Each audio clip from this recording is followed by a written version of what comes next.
बहुत साल पहले एक छोटे कस्बे के बाहर एक विशाल हवेली थी जिसे लोग काली हवेली कहते थे।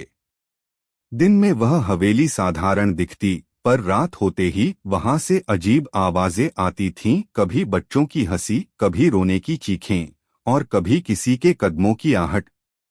गांव वाले कहते थे कि उस हवेली में पहले एक अमीर जमींदार रतन सिंह रहता था। उसके पास अपार धन था, लेकिन वह बहुत क्रूर और लालची था। उसने गरीबों पर अत्याचार किए और उनकी जमीन हड़प ली। एक दिन गुस्साई प्रजा ने बगावत कर दी।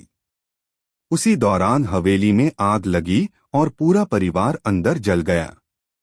तब से वहां किसी की आत्माएं भटक रही थीं। सालों बाद चार दोस्त आदित्य, नेहा, करण और पूजा ने सुना कि काली हवेली के तहखाने में अभी भी सोने का खजाना छुपा है। रोमांच और लालच में उन्होंने वहां जाने का फैसला किया। रात को जब वे हवेली में दाखिल हुए, दरवाजा अपने आप बंद हो गया।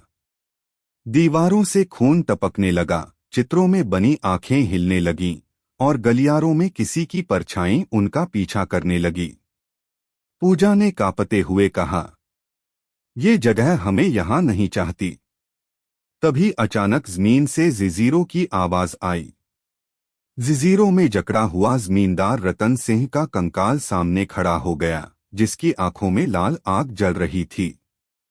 उसने गरज कर कहा, जिसने भी इस हवेली का लालच किया, वो कभी बाहर नहीं जा पाएगा। चारों चीख पड़े और भागने लगे। गलियारे उनके लिए भूल भुलिया बन गए। दरवाजे गायब हो गए, खिड़कियां बंद हो गईं।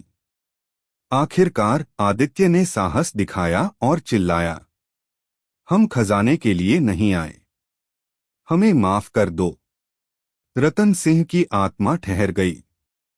उसने कहा, अगर सच में तुम्हारा इरादा लालच नहीं, तो कसम खाओ कि तुम कभी दूसरों का हक नहीं छीनोगे। चारों ने कसम खाई। तभी हवेली के दरवाजे खुल गए और बाहर से सुबह की किरणें अंदर आईं। हवेली शांत हो गई, लेकिन जाते जाते दीवार पर खून से लिखा एक वाक्य चमक उठा, greed is the root of all evil.